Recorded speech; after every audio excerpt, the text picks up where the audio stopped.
Nestled in the breathtaking landscape of the Rocky Mountains, the Stanley Hotel in Estes Park, Colorado, is as famous for its paranormal activity as it is for its stunning views. This grand hotel, built by Freeland Oscar Stanley in 1909, has become an iconic destination for both horror fans and those seeking to experience its ghostly residents firsthand. The Stanley Hotel's reputation as one of America's most haunted places took on a new dimension after Stephen King's stay in 1974. The story goes that King and his wife arrived at the hotel as the only guest just before it closed for the winter season. They stayed in room 217, and the eerie atmosphere inspired King to write The Shining, a novel that would cement the hotel's place in horror history. King reported having a vivid nightmare in which his young son was being chased through the hotel's long, empty corridors by a fire hose, a vision that became a key scene in his book. But the hotel's haunted history predates King's visit. Guests and staff have long reported strange occurrences throughout the building, with some rooms being more notorious than others. Room 217, where King stayed, is perhaps the most famous.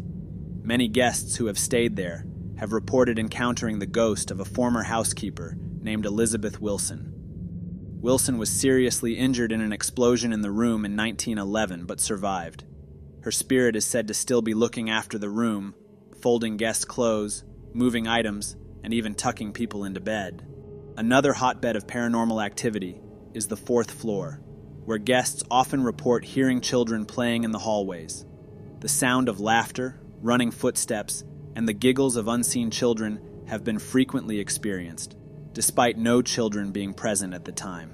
Some speculate that these are the spirits of children who once stayed at the hotel during its early years, when it catered to wealthy families. The hotel's concert hall is another area where ghostly encounters are common.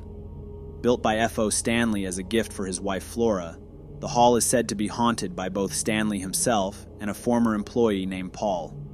Guests often hear piano music, which some believe is played by Flora Stanley's spirit. Meanwhile, Paul is known to be a stickler for rules, often shushing people or turning off lights after hours.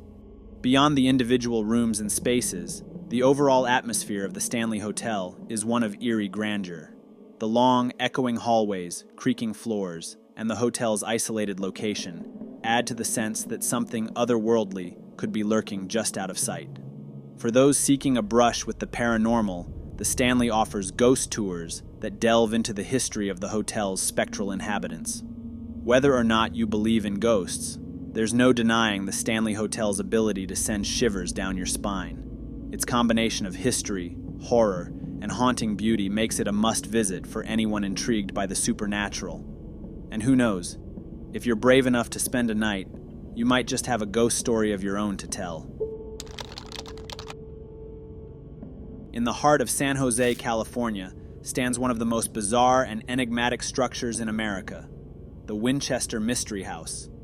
This sprawling mansion, with its labyrinthine layout and countless oddities, has captured the imaginations of visitors for over a century. Built by Sarah Winchester, widow of William Wirt Winchester, the house is as much a testament to her grief and superstition as it is an architectural wonder. The story of the Winchester Mystery House begins with tragedy. In 1881, Sarah lost both her infant daughter and her husband, leaving her devastated and alone. Stricken with grief, she sought guidance from a Boston medium, who allegedly told her that the spirits of those killed by Winchester rifles were seeking revenge.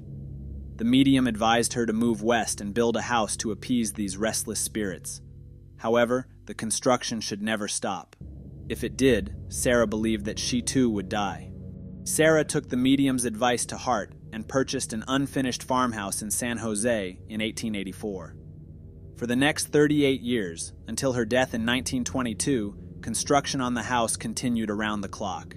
The result was a sprawling 7-story mansion filled with architectural curiosities designed to confuse and trap spirits. The Winchester Mystery House is notorious for its eccentric design. The mansion contains over 160 rooms, 10,000 windows, 2,000 doors, 47 stairways, 13 bathrooms, and 6 kitchens. But it's not the sheer size of the house that makes it so unusual. It's the inexplicable features scattered throughout. Staircases lead directly into ceilings, doors open to brick walls or drop-offs, and windows overlook other rooms instead of the outside. The house has secret passages, trap doors, and a seance room where Sarah reportedly communicated with spirits for guidance on her building plans. Many believe that Sarah's obsessive building was an attempt to confuse the vengeful spirits she feared. The twisting hallways, dead ends, and secret passages were meant to disorient these spirits and prevent them from finding her. Others speculate that Sarah, who had no formal architectural training, designed the house according to her own unique vision, influenced by her grief and a deep sense of guilt over the lives lost to the Winchester rifle. The mansion is also famous for the use of the number 13, which appears throughout the house. There are 13 bathrooms, many windows have 13 panes, and some staircases have 13 steps. Visitors to the Winchester Mystery House often report strange occurrences, from hearing footsteps in empty rooms to feeling sudden cold spots. Some claim to have seen the ghostly figure of Sarah Winchester herself, wandering the halls or gazing out of one of the many windows. Today, the Winchester Mystery House is a popular tourist attraction, drawing visitors who are fascinated by its peculiar history and haunted reputation. Whether you believe the house is truly haunted, or simply a product of one woman's grief-stricken mind, there's no denying that the Winchester Mystery House is a place like no other. Its winding halls and inexplicable architecture continue to puzzle and intrigue, making it a must-see for anyone interested in the eerie and unexplained. In Philadelphia, Pennsylvania, stands a building that once embodied the pinnacle of prison reform, but has since become one of America's most haunted locations, Eastern State Penitentiary. This imposing structure, with its towering stone walls and eerie silence, is a stark reminder of the harsh realities faced by its former inmates and the unsettling tales that continue to linger within its decaying cells. Opened in 1829, Eastern State Penitentiary was designed to be the most advanced prison of its time. Its architecture was revolutionary, featuring a radial floor plan that allowed for constant surveillance from a central hub. The prison was founded on the principle of solitary confinement, a method believed to encourage penitence and reform in prisoners through isolation and reflection. However, this isolation soon proved to be more punishing than reformative, leading to widespread reports of mental breakdowns among the inmates. The penitentiary's harsh conditions are legendary. Inmates were confined to small, windowless cells, with only a single, high slit for light, known as the Eye of God. They ate, slept, and worked in these cells, seeing no one and hearing nothing but their own thoughts. Guards wore socks over their shoes to muffle their footsteps, ensuring the prisoners' complete isolation. This extreme solitude drove many inmates to madness, and it wasn't long before the prison's reputation for suffering began to eclipse its intended purpose. Over the years, Eastern State Penitentiary housed some of America's most notorious criminals, including bank robber Willie Sutton and mobster Al Capone. Capone's cell, famously more luxurious than most, still exudes an eerie aura. Capone himself reported being haunted by the ghost of James Clark, one of the victims of the St. Valentine's Day massacre. He claimed to hear the ghost's tortured screams every night during his incarceration. Today, Eastern State Penitentiary is a decaying ruin, with crumbling walls, rusting cell bars, and overgrown courtyards. But it is also a place where the past refuses to rest. Visitors and staff frequently report ghostly encounters, including shadowy figures, disembodied voices, and eerie footsteps echoing through the empty halls.